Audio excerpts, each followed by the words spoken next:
This is the recording for acute intracranial problems. Your patient with an intracranial disorder presents a unique nursing challenge. Problems the patient experiences in the acute stage are often a prelude to long-term problems requiring ongoing management. The long-term problems range from alterations in the body's basic functions to dysfunctions in the complex processes of the human mind. Systemic problems may accompany or develop secondary to an intracranial disorder. The manifestations we will discuss occur as a result of illness or injury. Consciousness is a condition in which the individual is aware of self and environment and is able to respond appropriately to stimuli. Full consciousness requires both normal arousal and full cognition. Arousal or alertness depends on the reticular activating system, a diffuse system of neurons in the thalamus and upper brainstem. Cognition is a complex process involving all mental activities controlled by the cerebral hemispheres, including thought processes, memory, perception, problem-solving, and emotion. Conditions that affect either the reticular activating system or the function of the cerebral hemispheres can interfere with the normal level of consciousness. The reticular activating system is the part of the brain located in the brainstem, which plays a part in sleep, waking, behavioral motivation, breathing, and the beating of the heart. The reticular activating system consists of various neurons and neural fibers that connect with various other parts of the brain. The ascending reticular activating system includes the cortex, the thalamus, and the hypothalamus. The descending reticular activating system connects to the cerebellum and to the nerves responsible for various senses. The functions are many and varied, but most important it is control of consciousness. In cases where damage has occurred, a coma may result. So how does the brain maintain function? A key component is the autoregulation system, and in particular, the pressure autoregulation. The brain regulates its own blood flow in response to its metabolic needs, despite wide fluctuations in systemic arterial pressure. It does this to ensure a consistent cerebral blood flow, to provide for the brain tissue and maintain cerebral perfusion pressure within normal limits. Cerebral blood flow is affected by PaCO2 and PaO2, as well as the hydrogen ion concentration. An increase in PaCO2 in arterial blood relaxes smooth muscle, dilates cerebral vessels, which decreases cerebrovascular resistance, leading to an increase in cerebral blood flow. A decrease in the PaCO2 in the arterial blood actually constricts those cerebral vessels. This increases the cerebrovascular resistance and decreases cerebral blood flow. Cerebral PaO2 of less than 50 results in cerebrovascular dilation. This decreases cerebrovascular resistance and increases cerebral blood flow, thus increases O2. However, if O2 is not increased, anaerobic metabolism begins, which results in an accumulation of lactic acid. As this increases and the hydrogen ions accumulate, the environment becomes more acidic. From this, further vasodilation occurs in an attempt to increase blood flow. The combination of severely low PaO2 in the arterial blood and the elevated hydrogen ions, both of which are potent cerebral vasodilators, may produce a state in which autoregulation is lost and compensatory mechanisms fail to meet tissue metabolic needs, which then can lead to cell death. The lower limit of systemic arterial pressure at which autoregulation is effective in a normotensive person is a mean arterial pressure of 70 millimeters of mercury. Below this, cerebral blood flow decreases and symptoms of cerebral ischemia can occur. The upper limit of systemic arterial pressure is 150 millimeters of mercury. When this pressure is exceeded, the vessels are maximally constricted and further vasoconstrictor response is lost. Here we have some level of consciousness terminology which tells us how alert a patient is. Level of consciousness is a sensitive and reliable indicator of a patient's neurological status. Changes in the level of consciousness are a result of impaired cerebral blood flow, which deprives oxygen to the cells of the cerebral cortex and the reticular activating system. Interruptions of impulses from the reticular activating system, or when there are alterations in functioning of the cerebral hemispheres, can cause unconsciousness in a patient. The level of brain dysfunction and the side of the brain affected may be assessed by motor responses. These responses are the most accurate identifier of changes in mental status. In altered level of consciousness, motor responses to stimuli range from an appropriate response to a command, such as squeeze my hand, to flaccidity. As we evaluate arousal, we are looking at the lowest level of consciousness that the patient will respond to when given stimuli. Going from when you enter the patient's room and we call their name and they answer us and actually speak to us, open their eyes, or make some motor response. However, if when we enter the patient's room and we call their name and they don't respond, we may need to apply another stimuli to arouse the patient. Central stimuli includes trapezius squeeze, in which we squeeze the trapezius muscle between the forefinger and the thumb, or when we do a sternal rub. We can also utilize peripheral stimuli to elicit a response, but we need to remember that these types of peripheral stimuli could also bring forth a reflexive response rather than an actual response. Here we can look at the cognitive state of the patient. We first have orientation, which is our person, place, and time. Attention, here we have the patient do serial 7s up to 100 to see if they can maintain and be attentive. For memory, short term, you can have them repeat a list of 3 items or objects. You move on to the next exercise, which would be testing long-term memory, asking them to recall events from the day prior. Once you have done this, you again ask them to repeat or list the 3 objects from earlier. When we look at language, do they know their name? Are they able to comprehend when they read something?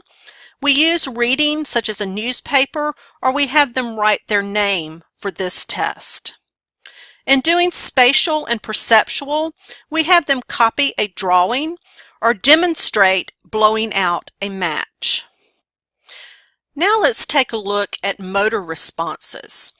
In Figure A, we see that using stimuli, the patient is trying to move the examiner's hand away. This is what is termed as localization. In Figure B, With this stimulus of, say, rubbing a pin on the patient's foot, we see that the patient is withdrawing from the stimulus. When we look at figures C and D, this is when we start to see abnormal responses. In figure C, we have what we know as decorticate posturing. The hands move in toward the center of the patient, or known as the core. In figure D, we see decerebrate extension. With this, the arms are turned outward as well as the feet. Figure E demonstrates flaccidity, in which there is no response.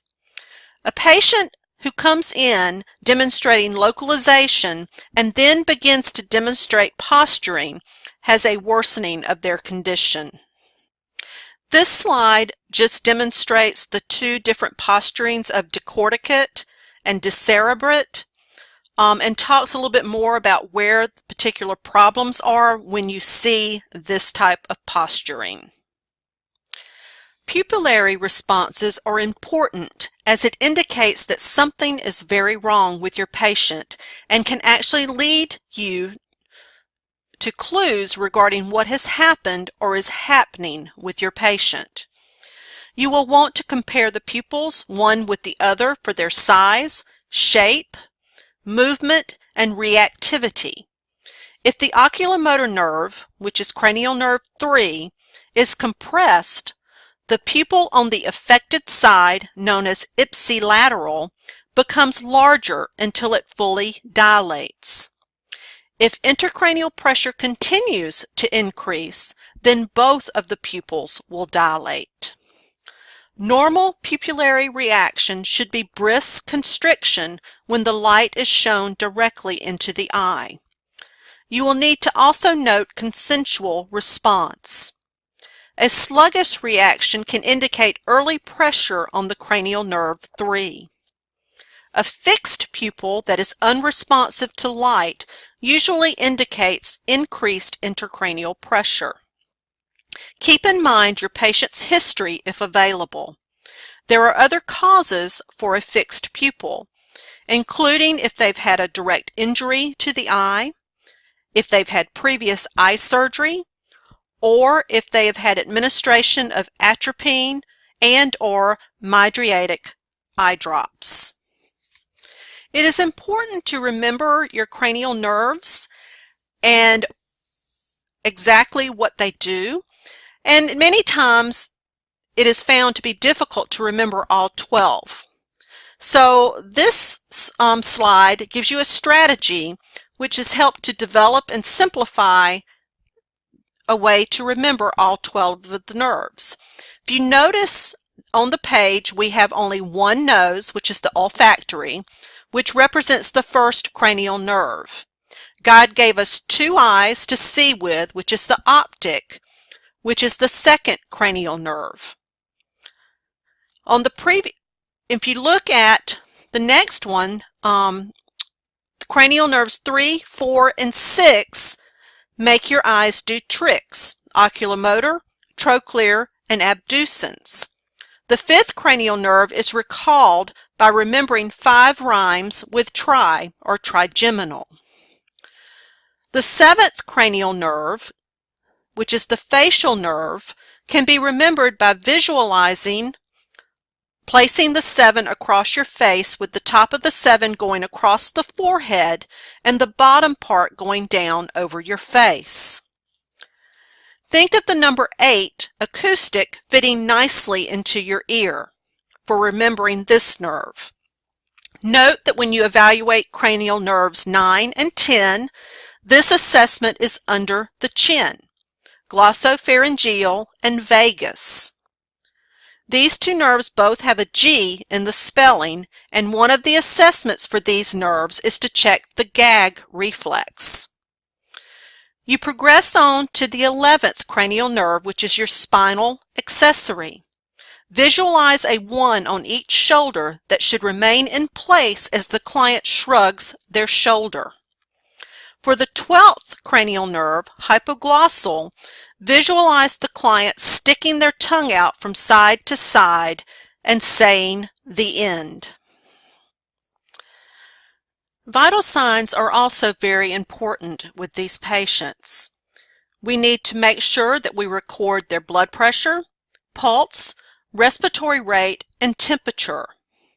Be very aware of Cushing's triad, which indicates severely increased intracranial pressure. Also take note of the respiratory pattern that your patient has. Specific patterns are associated with severely increased intracranial pressure. An altered level of consciousness can result from a variety of factors, including alterations in the actual chemical environment of the brain. A lowered level of consciousness indicates a deficit in brain function. Level of consciousness can be lowered when the brain receives insufficient oxygen, such as what occurs with hypoxia. Insufficient blood that occurs when the patient is in shock, or has an alteration in the brain's chemistry. Metabolic disorders such as diabetes mellitus and uremia can alter consciousness. Hypo or hypernatremia, decreased and elevated levels of sodium respectively, as well as dehydration, can also produce an altered level of consciousness. A pH outside of the range the brain can tolerate will also alter the level of consciousness. Exposures to drugs such as alcohol or other toxins can also affect the level of consciousness, as may a core temperature that is too high or too low, as when we have hyperthermia or hypothermia. Increases in intracranial pressure, meaning the pressure within the skull, can also alter the patient's level of consciousness.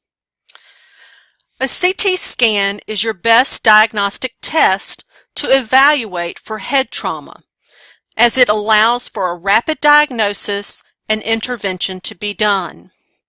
MRIs may also be used in the diagnosis and differentiation of head injuries. It is more sensitive in detecting smaller lesions than the CT scan. The transcranial Doppler allows for measurement of cerebral blood flow for the patient. We're also going to want to do our laboratory studies, a CBC because you want to check your white count for infection, also your hemoglobin hematocrit for bleeds, definitely your coagulation profile because you want to see if our bleeding studies are off. If you have a patient who's on Coumadin, to check what their INR is. Is it too high? Is it too low? Electrolytes, because as when you have a patient that comes in with a head injury, it can affect the sodium-potassium pump. You want the serum creatinine because if you have a patient who's going to go to CT, if they're going to get any contrast, you have to make sure that they have good renal function. You want your ABGs to check your pH, your PaCO2, and your PaO2 for your patient, as these can affect cerebral blood flow. Ammonia levels need to be checked in case if your patient possibly has problems with their liver. You also want to get a toxicology screen to rule out any overdose of drugs or any kind of toxins, and possibly your patient is going to have cerebral spinal fluid analysis where we're going to look at the protein, white count, and glucose, but they need to be evaluated first for increased intracranial pressure because you do not want to do a lumbar puncture, as this could put the patient at risk for herniation. So when we talk about head injury, this includes any injury or trauma to the scalp, the skull, or the brain. A serious form is traumatic brain injury. The most common causes are falls and motor vehicle accidents. Others include firearms, assaults, sports-related trauma, recreational injuries, and war-related injuries. Death from head trauma occur at 3 points after injury. It can be immediately, either from direct head trauma or the massive hemorrhage or shock that can occur. It can also happen within 2 hours after the injury due to a progressive worsening or internal bleeding. Those deaths that occur 3 weeks after the result or after the insult actually result from a multi-system failure. When we talk about scalp lacerations, these are easily recognized. Because the scalp contains many blood vessels and has very poor constrictive abilities, these types of injuries bleed profusely. Major complications include blood loss and the potential for infection. When we look at our type of brain injuries, most of these are categorized as diffuse, meaning generalized, or they're considered to be focal, which is a localized injury. Our skull fractures can occur with head trauma and can be described in several ways. They can have a linear fracture, which means there's a break in the continuity of the bone, and this happens with very low velocity injuries. It can be a depressed fracture, which is an inward indentation of the skull, and this is from a very powerful blow. Simple, linear, or depressed without fragmentation are communicating lacerations. Low to moderate impact has occurred. A comminuted fracture, this is where you have multiple linear fractures with fragmentation into many pieces. This occurs when there's been a direct, high momentum impact. The compound fractures, this is when you have a depressed skull fracture and a scalp laceration with communicating pathway to intracranial cavity. This is the severe head injury. Fractures can be closed or open, as well as they can extend into the air sinuses or dura. The location of the fracture determines the clinical manifestations. Basilar skull fractures, this is a linear type, which actually involves the base of the skull. The manifestations we see can evolve over several hours, varying with the location and the severity, and may include cranial nerve deficits. You will see what's called a battle sign, which is a post-auricular ecchymosis, and you can possibly see periorbital ecchymosis known as raccoon eyes with this type of fracture. It is generally associated with a tear in the dura and subsequent leakage of cerebrospinal fluid. Rhinorrhea or otorrhea generally confirms that the fracture has transversed the dura. The risk of meningitis is high with a CSF leak, and antibiotics should be administered as a preventive measure. Major complications of skull fractures are intracranial infections, hematoma, and meningeal and brain tissue damage. When a basilar fracture is suspected, an orogastric tube should be inserted rather than a nasogastric tube. In diffuse brain injury, damage to the brain cannot be localized to one particular area. In a focal injury, it can be localized to a specific area of the brain. Concussion is considered a minor diffuse head injury. The person may or may not have a loss of consciousness. Post-concussion syndrome can develop in some patients up to 2 months after they have had the injury. These people may complain of persistent headache, lethargy, personality or behavioral changes. They can have a shortened attention span, a decreased short-term memory, and changes in intellectual ability. When we talk about diffuse axonal injury, this is when there is widespread axonal damage. The damage occurs primarily around the axons in the subcortical white matter of the cerebral hemispheres, basal ganglia, thalamus and brainstem. Evidence shows that this damage occurs as a result of swelling of the axon and disconnection. The clinical signs that you will see include a decreased level of consciousness, increased intracranial pressure, decortication or decerebration, and global cerebral edema. 90% of the patients who experience this will remain in a vegetative state. A focal injury can be minor to severe. These injuries consist of lacerations, contusions, hematomas, and cranial nerve injuries. Lacerations involve actual tearing of the brain tissue. They are often associated with depressed, open fractures, and penetrating injuries. Surgical repair is not possible, so medical management consists of antibiotics and prevention of secondary injury from the increased intracranial pressure. When there has been a major head trauma, there are many delayed responses.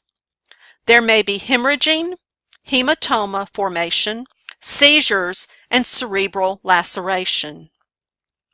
Any hemorrhage manifests as a space-occupying lesion accompanied by unconsciousness, hemiplegia on the contralateral side, and a dilated pupil on the ipsilateral side.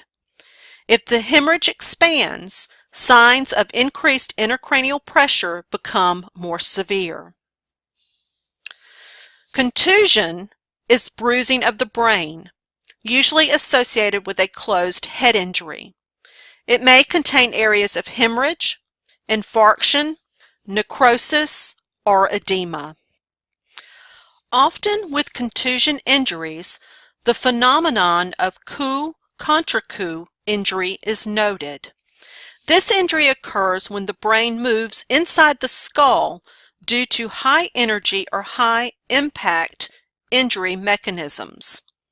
Contusions or lacerations occur both at the site of the impact and at a second area of damage on the opposite side, leading to multiple contused area.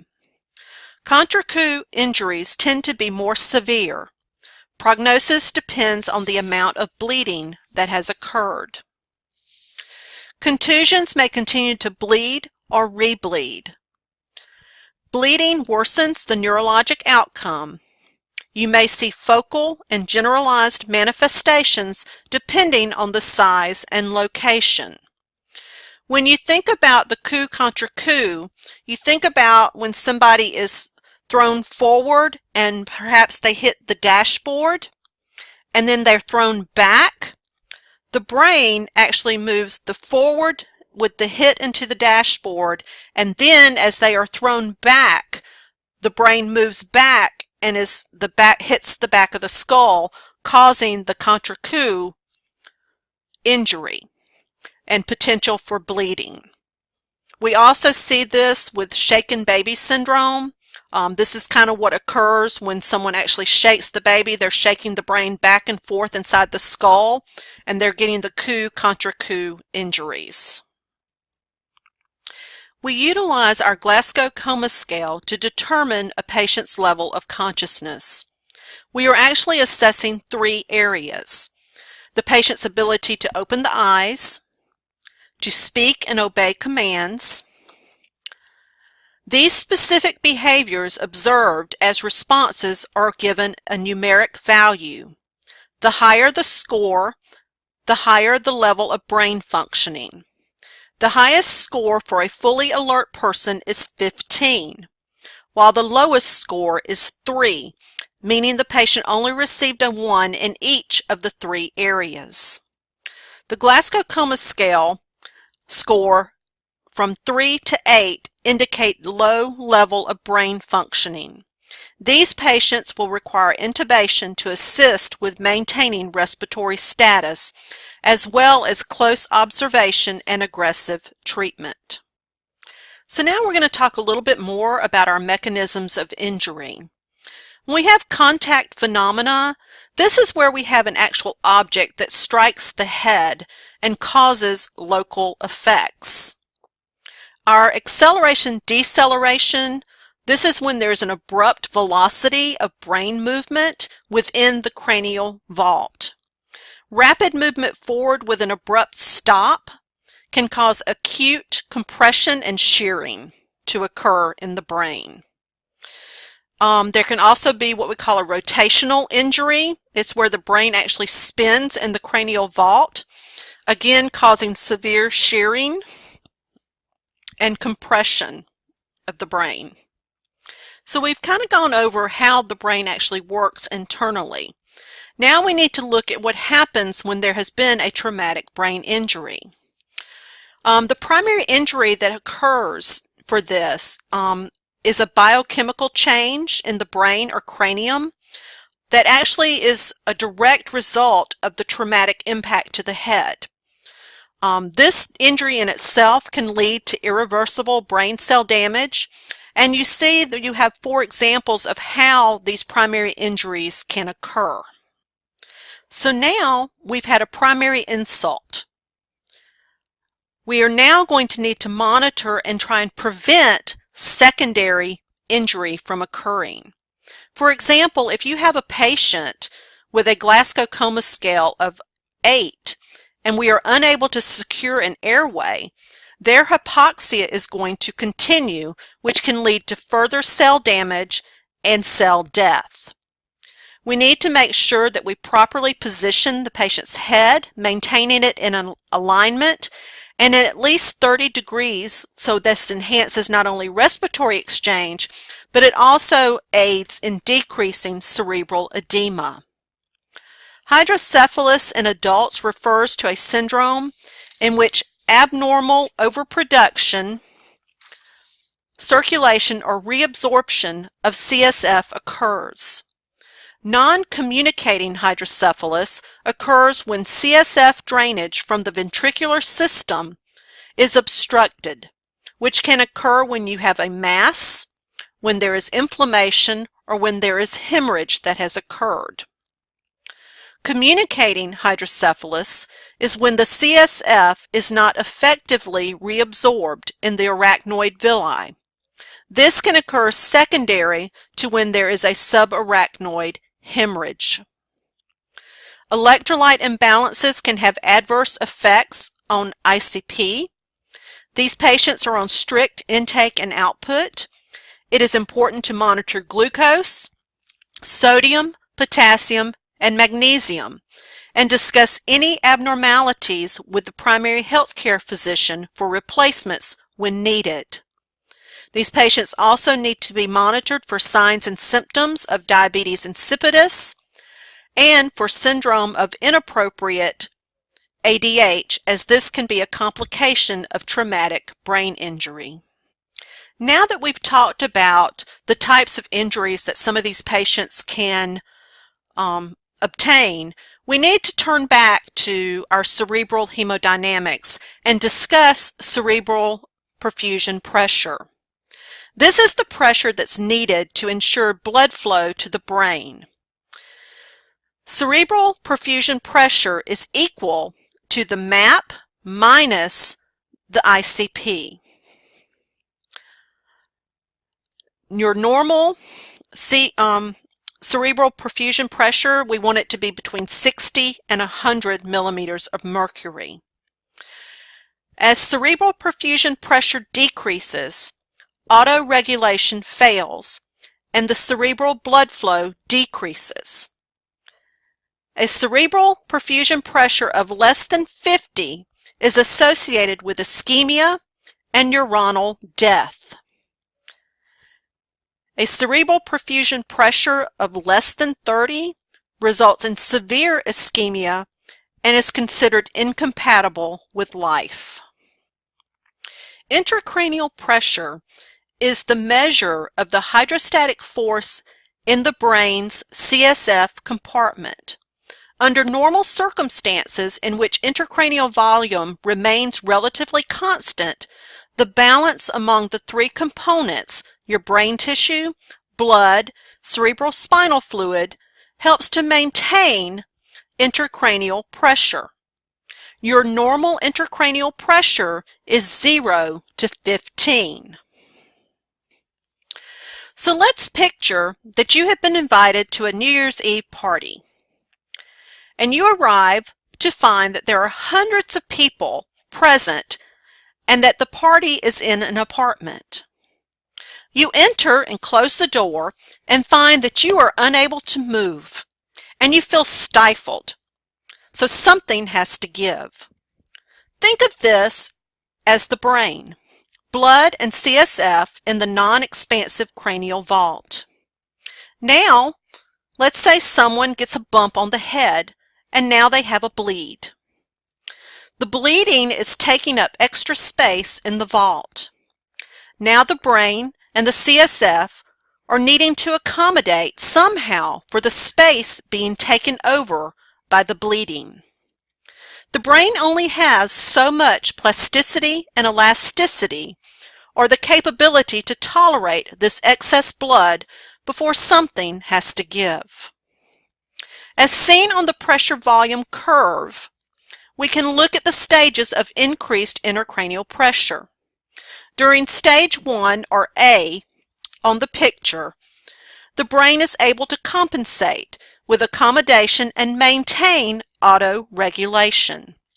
There is no increase in intracranial pressure. When we move to stage 2, or B, the compliance is beginning to decrease, and there is a risk of increased intracranial pressure. In stage 3, or C, there is a significant reduction in compliance. We see increase in intracranial pressure occurring. Compensatory mechanisms fail with a loss of autoregulation, and we see signs of increased intracranial pressure. With the loss of autoregulation, the body will attempt to maintain cerebral perfusion by increasing the patient's systolic blood pressure. The patient's response is characterized by systolic hypertension with a widening pulse pressure. They'll develop bradycardia with a full bounding pulse, and respirations may be altered. This is known as Cushing's triad and is a neurologic emergency. If the patient enters stage 4, the ICP rises to lethal levels. Herniation occurs as the brain tissue is forcibly shifted from the compartment of greater pressure to one of lesser pressure. In this case, intense pressure is placed on the brainstem. If herniation continues, brainstem death is imminent. So let's go back to the party. Now more and more people keep coming. There is no way out, and you are getting squeezed tighter and tighter against the walls of the room. This again represents the brain that is in that non-distendable vault. If we have CSF, brain tissue, or blood which is increasing, some other component must decrease. By now, the plasticity of the brain tissue and the elasticity of the blood vessels in the brain to be compliant are exhausted. Dynamic equilibrium has been lost, and the brain can no longer accommodate. Now you notice that there is a sliding glass door. You open up the sliding glass door, and all kinds of people pour out onto the patio. This can be represented in the brain where we have so much pressure and the ICP rises until the brain has nowhere to go and moves down into the foramen magnum, into the spinal cord area, and you end up with herniation syndrome. So now your brain has done all it could do. It has tried to displace some CSF. It has tried to vasoconstrict so volume was not coming in, or potentially brain tissue caused herniation syndrome. Now our autoregulatory system has collapsed. you are going to see the outward symptoms of this occurring. Altered level of consciousness is the #1 factor you will see when there is an increase in intracranial pressure. They will have a low Glasgow Coma scale. They'll be restless. They'll be confused. You will see pupil changes. They may be sluggish. You may have a unilateral change. Your patient may complain, if they're able to, of blurred vision. They will have a decreased grip. They may have a pronator drift. Your patient could have a decreased response to stimuli. They may have nausea or vomiting.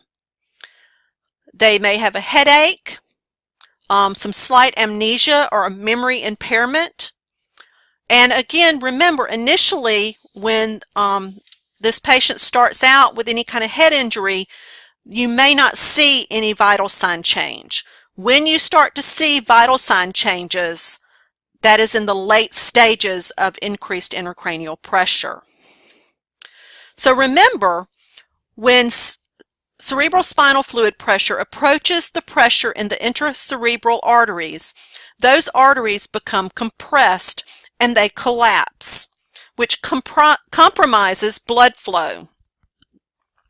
To compensate, we have what we call the Cushing response, causing arterial pressure to rise higher than that of the cerebrospinal fluid pressure, so that they can have a better blood flow and relief of the ischemia.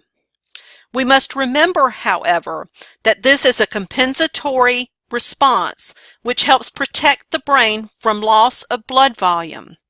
These changes in vital signs, however, are late changes, which could be too late to prevent irreversible neurological damage, herniation, or death.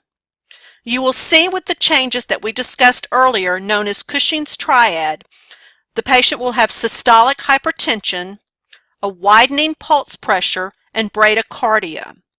Your book also includes a change in the respiratory pattern that can also be seen, but the triad is primarily considered to be that systolic hypertension, the widening pulse pressure, and bradycardia. I added this decompensation phases of intracranial hypertension figure, as it provides a nice descriptor of how the brain can compensate so much, and then we have a decompensation that can lead on to herniation. And what you will look like externally to or what your patient will look like externally to you as you are assessing them. For example, if we look at the mental status within a certain time frame, the patient may be awake and alert. Then we might slowly see them getting restless or lethargic or confused. Those are the early signs that this patient may be having increased intracranial pressure. Then we may not be able to awaken them as easily. We may need to utilize noxious stimuli to awaken them. We can also look at their pupils, and we can look at our blood pressure where we see our systolic and diastolic. This is where we start to see the widening pulse pressure occur for the patient. So what can be happening right now? We could have what we call swelling on the brain. This is where we can have the cerebral edema, which is an abnormal accumulation of water in the intracellular or extracellular space, which is associated with increased volume of brain tissue. We can have a vasogenic edema, which is an increase in the capillary permeability of the cerebral vessels that allows the diffusion of water and protein into the interstitial spaces. This is where you actually have the white matter of the brain that becomes swollen. When we talk about cytotoxic edema, this is swelling of the brain cells or the gray matter from an increase in intracellular fluid. The cells will swell and they cannot function properly. Their structure integrity is damaged, which leads to a dysfunction of the sodium-potassium pump. This then causes sodium to enter the cells and pull water from the extracellular space into the gray matter brain cells, leading to swelling. When we talk about brain swelling, it is actually that the brain bulk has increased by the increase in cerebral blood flow. We've already talked about hydrocephalus earlier, so I will not go over this on this slide again. So when we talk about neuroassessment and increased intracranial pressure, we also need to look at herniation syndrome. Our goal when we perform our neurological evaluation and our intracranial pressure monitoring and the treatments that we do for the increased intracranial pressure is ultimately to prevent herniation from occurring. Because herniation of the cerebral or intracerebral contents results in shifting of tissues from one compartment of the brain to another, this places pressure on the cerebral vessels and the vital function centers of the brain. If we do not identify those early signs of increased intracranial pressure, we can see that patients have a herniation syndrome, which can rapidly progress to death as a result of cessation of cerebral blood flow and stopping of respirations from effects on vital centers. We're going to go back over a little bit more about our terminology of injuries. We talked about the scalp earlier. You can have contusions, which is basically just a bruise on the scalp. There's no specific treatment. May want to monitor the patient to make sure they don't have a concussion to go along with that. You can have an abrasion, which is really just where the top layer of the scalp is scraped. You can have some bleeding. If it's not a severe abrasion, just clean it and dress the wound. We have lacerations, which are tears in the scalp. These actually will bleed profusely, again, because there are so many blood vessels and they do not constrict well. These lacerations may actually require suturing to be done. And then, of course, we have subgaleal hematoma. This actually involves the subgaleal layer of the scalp. Those hematomas will absorb in and don't really need any specific treatment. Again, monitor the patient to make sure they do not have a concussion. We talked about skull fractures earlier. When we talk about comminuted, you can have the type of fracture that's like an eggshell type of fracture. This is where maybe you've had someone who's maybe been hit over the head, maybe with a hammer or something like that, that actually shatters the skull and makes it look like eggshell shattering. In this next slide, we talk about our basilar fractures or basilar skull fractures, and these are the ones that occur at the base of the skull. Normally these involve the frontal and temporal lobes. It's very important with this type of fracture that you monitor for CSF leaks. Your patient will have an altered level of consciousness, headaches, and usually the anterior and the middle fossa are involved in these types of injuries. In this slide, you see the anterior fossa is involved, or the frontobasilar. So the front and the base are involved with this fracture. You see that the patient has the ecchymosis around the eyes, which is termed raccoon eyes. We're going to want to look for the halo sign for these patients, because you're likely going to have a CSF leak, probably going to have some rhinorrhea. So you're going to have drip pads up under the nose. You definitely do not want to put anything into the nasal cavity with these types of fractures. What you'll see is if you allow the CSF or the rhinorrhea to drip on a white 2x2, you'll have what we call this ring or halo around it that signifies that it is CSF. In this slide, you see the battle sign. This is a patient who has involvement with the middle fossa or temporal lobe involvement. These types of patients will have a potential for otorrhea or rhinorrhea. Again, they have the battle sign, which you see is right below the ear and on the neck area, as you see in this picture. The tympanic membranes can be ruptured. These patients can end up with conductive hearing loss due to cranial nerve injury. So we need to monitor for that as well for these patients. Here you have another example of looking at raccoon eyes, battle sign, and the halo sign. The figure C actually shows you how it looks, the halo sign looks. You'll have the bleeding in the middle, or the blood in the middle, and then your cerebral spinal fluid actually forms a ring around the blood that gives you what we call the halo sign. So now we're going to start talking about focal brain injury terminology. Someone could have a contusion, which is a bruise on the brain with damage or injury in a localized area. As you see, there are examples here of how those injuries can occur. A fracture, you can have the coup contre coup, again, the patient who hits their head on the windshield and then gets thrown back. And they could also have a laceration, which is tearing of the cortical surface of the brain itself that can occur for the patient. So now we're going to start looking at hemorrhages. In this particular picture, we're going to talk about an epidural hematoma. This is where there is bleeding between the inner surface of the skull and the dura mater. The dura mater actually is torn away so that you have the bleeding between there. This is an arterial bleed for patients. It most commonly involves the middle meningeal artery. An example of how this looks is presented on this slide. If we talk about a real-life example, the actress Natasha Richardson, I believe is her name, who was injured in the skiing accident, had a skull fracture, was actually taken to the hospital, but was released to go home.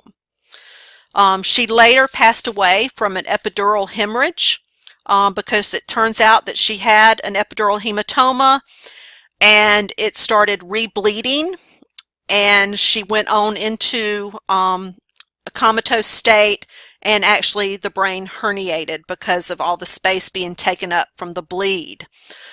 This is the type of thing that can happen. Your patient initially comes in, they're very lucid, they seem to be fine, and then within minutes and sometimes hours later, their actual level of consciousness can change, and it becomes a neurologic emergency because that bleed has expanded, it's taking up more space, and the brain tries to accommodate and tries to make things work until it is exhausted and can no longer do that, and the extra blood that's taken up the space causes the brain tissue to herniate down through the foramen. When we talk about subdural hematoma, this is bleeding between the dura mater and the arachnoid layers of the meninges. The dura is actually still attached to the skull, unlike with an epidural hematoma. This is a venous bleed and usually occur due to an acceleration-deceleration type injury. You will see a lot of these in people who are older, or the older population, who fall, bump their head, or you also see it with patients on Coumadin. A couple of days later, they may fall at home and think nothing of it, and then a couple of days later, they just aren't acting like their usual self. Maybe they have a decrease in their level of consciousness. They're brought into the emergency room, a CT is done, and lo and behold, there you see it. They have either what's considered an acute, a subacute, or a chronic subdural hematoma. They may or may not require evacuation. They may just need to be monitored to see if it will finally reabsorb on its own.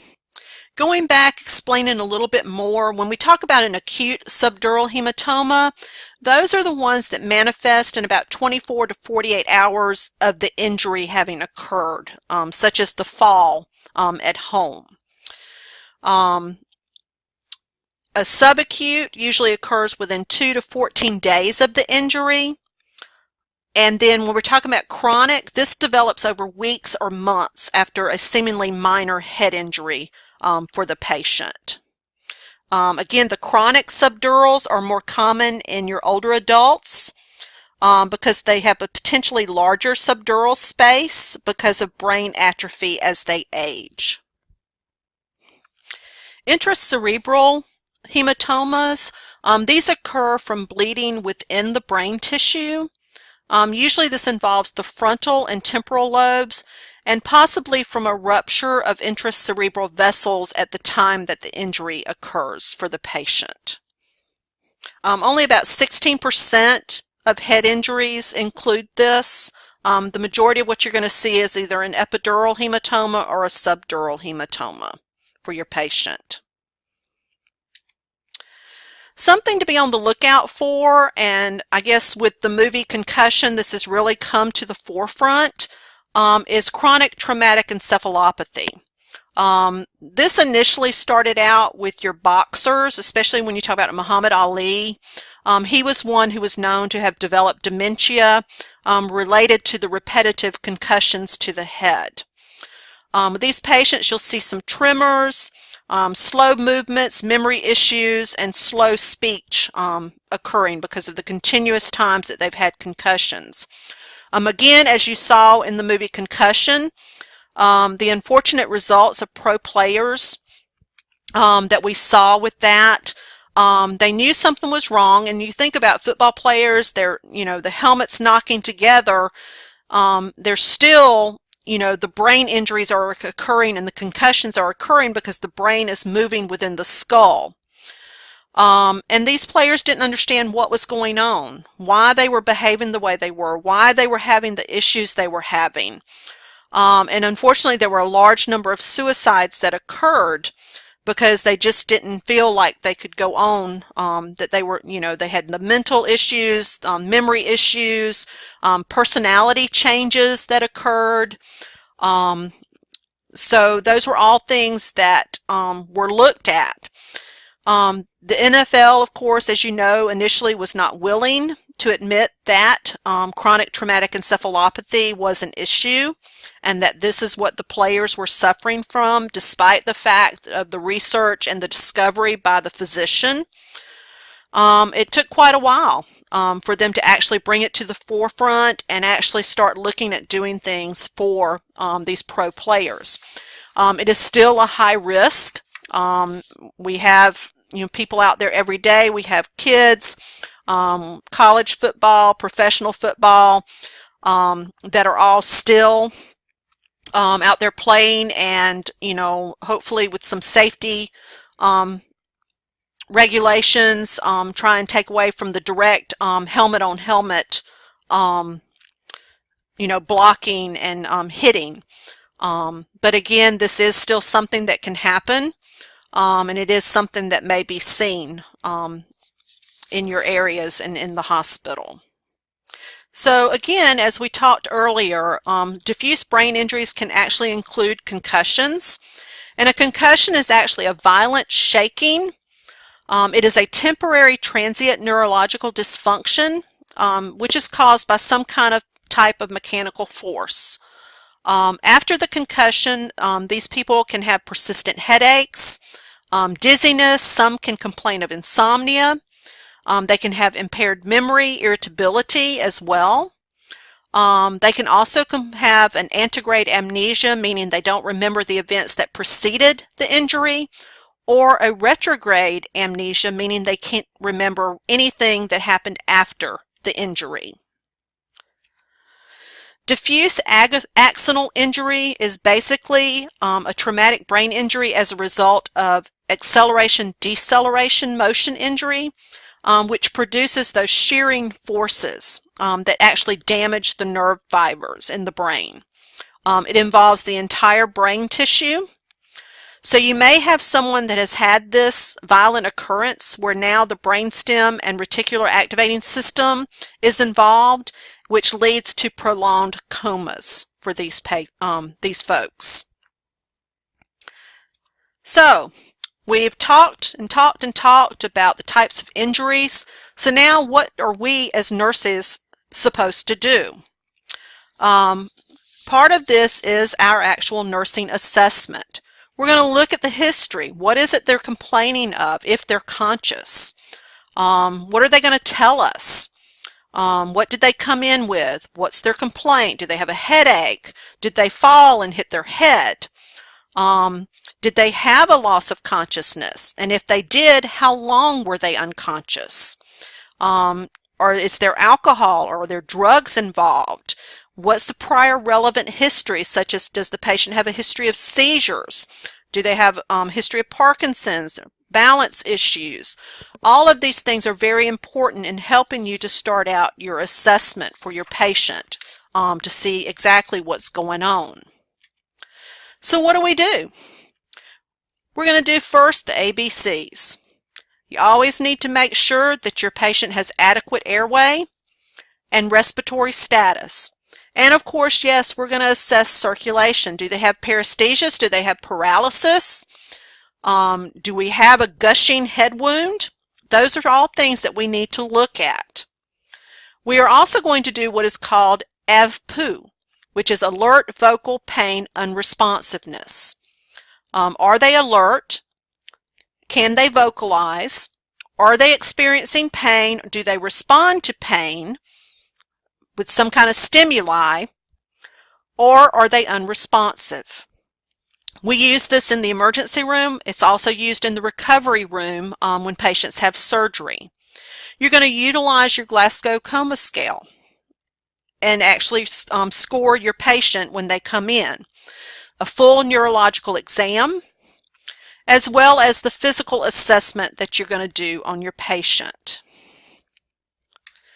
Now, your book doesn't include this, and it doesn't really provide a very clear diagram or flow pattern, so I have included this as a way to help guide you in optimizing how you're going to treat this patient that's come in with some type of traumatic brain injury.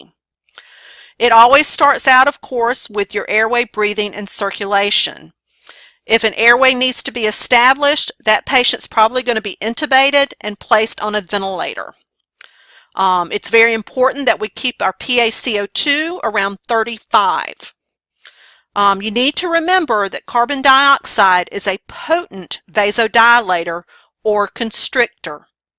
So our care is going to involve the maintenance of an appropriate PaCO2 level for your patient. Positioning of our patient is important to minimize intracranial pressure and optimize cerebral perfusion. We're going to reduce our environmental stimuli and maintain normothermia. Your patient may need to have some diuretics, and your physician may opt to insert a drain to relieve pressure. If there is an ICP monitor present, we want to maintain our cerebral perfusion pressure greater or equal to 65 millimeters of mercury.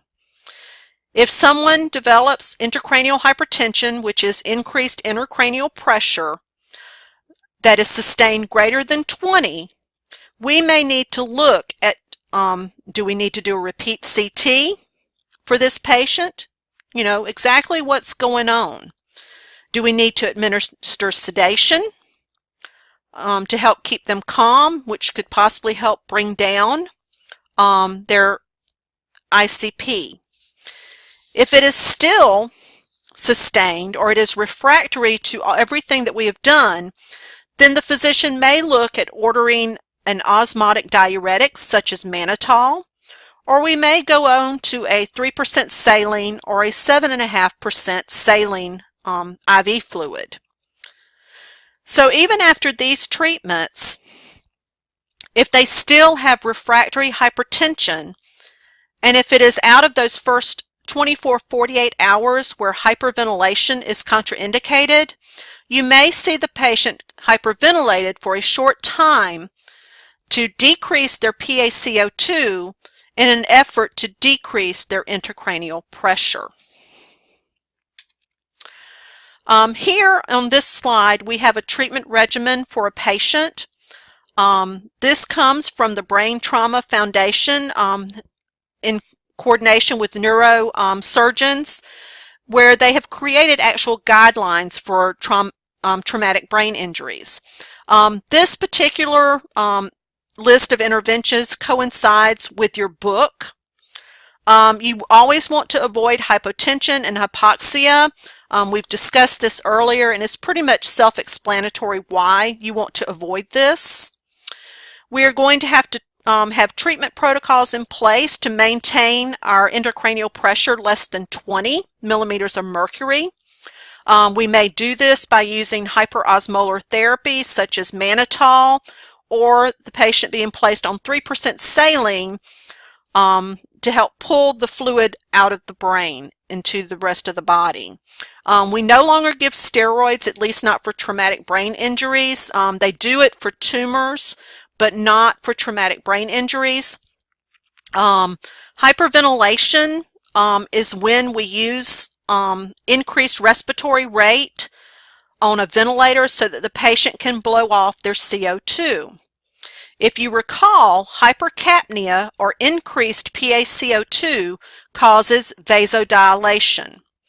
We no longer, however, do all of this with the PaCO2 because we just want to make sure that it stays within those normals, the 35 to 45, for those first 5 days, and especially in the 24 hours after the patient has had the trauma. If the patient has uncontrolled ICP, they may go ahead and decrease their PaCO2 by increasing the ventilator breaths to cause vasoconstriction, which will decrease the blood flow to help offload the amount of blood that is coming into the brain. We are still perfused, but hopefully decreasing the edema. It's very important to remember about what happens with your elevated PaCO2 and with the decreased PaCO2. And what happens when, if you have hypercapnia or a higher PaCO2, it causes vasodilation, whereas if you have a lower one, it causes vasoconstriction. Please remember that. Your head of the bed normally will be placed at 30 degrees, depending on what is occurring with the patient. The physician may decide that they want to keep the head of the bed flat. Also, this depends on if your patient's had some kind of craniotomy or craniectomy. On where the location is, the physician's going to decide where they want that head of the bed. We definitely want to decrease stimuli, which helps decrease intracranial pressure. We're going to maintain our cerebral perfusion pressure between 50 to 70. And we're going to maintain our sedation and analgesia to help with that. Therapeutic hypothermia can also be utilized for traumatic brain injuries, just like we do when someone has a myocardial infarction. This helps to decrease metabolic demands and allow healing to occur. The patient can also be placed in what's called a chemically induced coma to help slow their metabolic demands.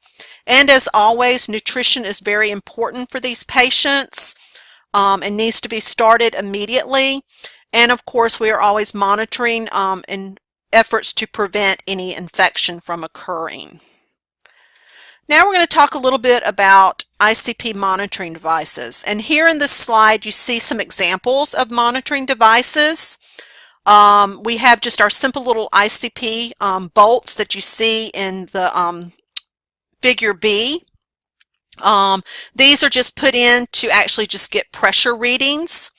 If there's an issue with bleeding or CSF, we can use a combination of the monitoring with the bolt and also with an intraventricular catheter that can help to drain the CSF or the blood from the area, as you see in figure C. On the right, you see what's called an intraventricular catheter system. This one actually does not monitor ICP pressure. It's actually utilized as a closed system to help drain CSF fluid, which could be causing increased intracranial pressure for the patient. The Lycox brain tissue oxygen monitoring system, this is a device that some neurosurgeons use, which is able to monitor brain tissue oxygen. What we're looking for is areas of ischemia. Think of it like when you have someone who's had a myocardial infarction.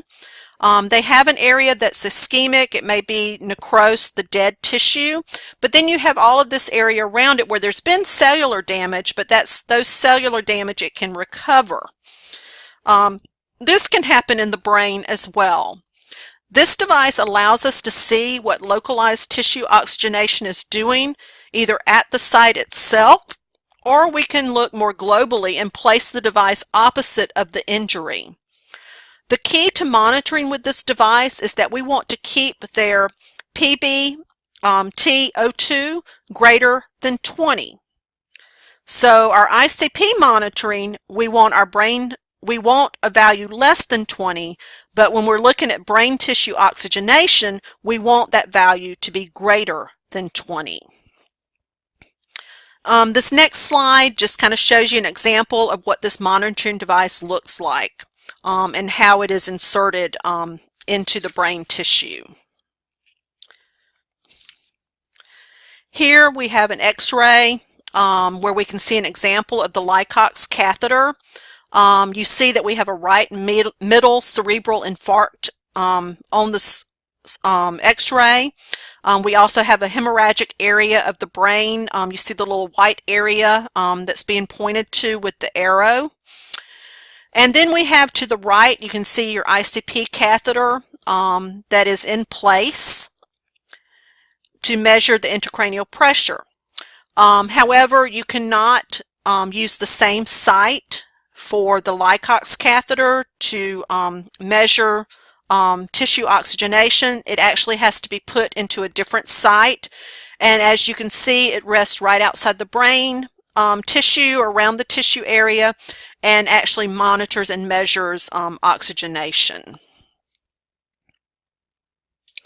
So now let's talk about surgical interventions just a little bit.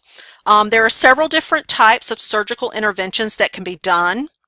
A craniotomy is where there's actually a surgical opening where they can do the procedure. They can remove the hematoma, they can remove a tumor, whichever reason the procedure is being done for.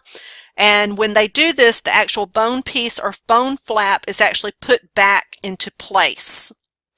A craniectomy is where the bone or flap is removed. This helps with decompression. When you have severely increased intracranial pressure, you may actually see brain tissue bulging out from that area due to the edema. The bone flap that they remove, they actually take and implant into the abdominal fat fold where it is kept. It's kind of a natural harvest area, so that when they are ready and when the bone flap can be put back, it is available for them. Cranioplasty is where they actually do a repair to the skull where you've had some type of severe fracture, eggshelling, splintering, that they may have to go in and actually do some type of repair to the brain or the skull. There's also then, of course, you've heard the burr holes that they can place to help relieve pressure. They can also place subdural drains, which are primarily used for subdural hematomas. These drain to a closed drainage system by gravity and allow that blood to be removed. Your primary risk for these patients, again, you can have the diabetes insipidus, the SIADH because of the manipulation and the swelling, but you also have risk of infection and meningitis for these patients. So it is very important to follow physician orders and treatments, and of course we always want to maintain good hygiene when we're taking care of our patients. As the patient recovers from a traumatic brain injury, we need to watch out for them and the family, as sometimes a lot of these patients may have cognitive issues and deficits. They can have motor deficits as well. Some patients experience personality changes. Sometimes, depending on the area of where the injury occurred, some of your patients can end up with impulse issues or have deficits. So those need to be looked at, and in getting rehab involved to help the family and the patient deal with all of these changes that occur related to a traumatic brain injury. So now we've talked all about traumatic brain injury. And so we're just going to briefly touch on brain tumors because they can be a part when we talk about increased intracranial pressure and different things like that going on. Tumors are also a part of this. They can occur in any part of the brain or spinal cord.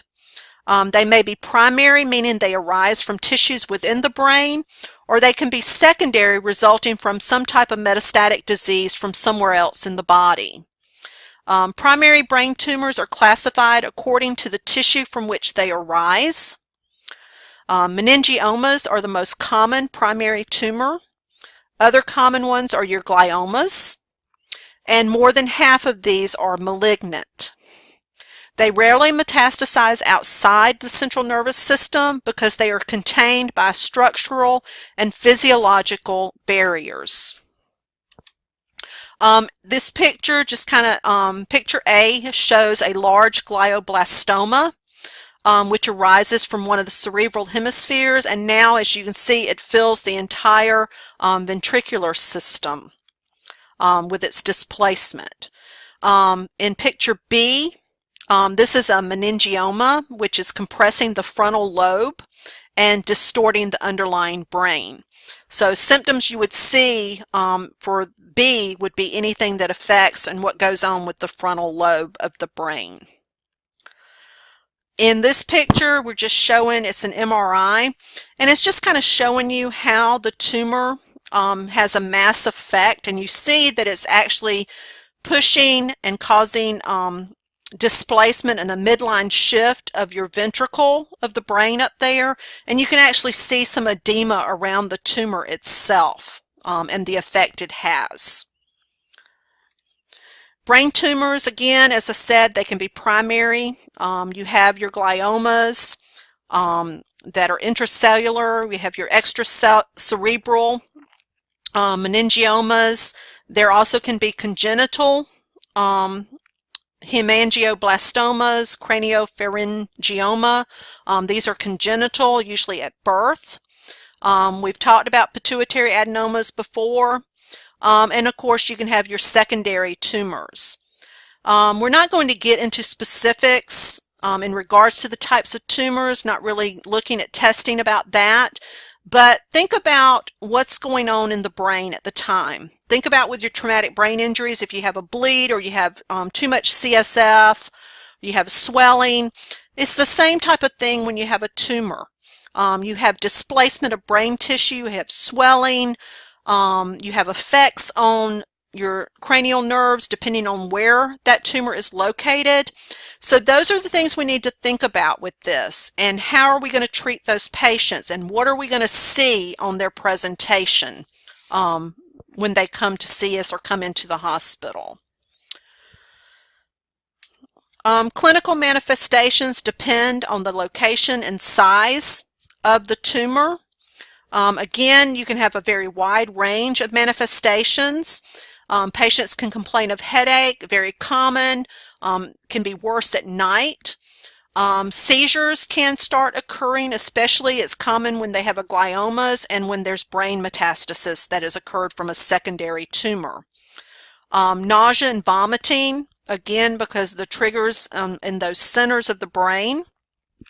These patients can have cognitive dysfunction, memory problems, mood or personality changes, again, also depending on the location of the tumor. You can have muscle weakness, sensory loss, aphasia, spatial dysfunction as far as visual. There is a table, 5613, that is on page, or in your book, excuse me.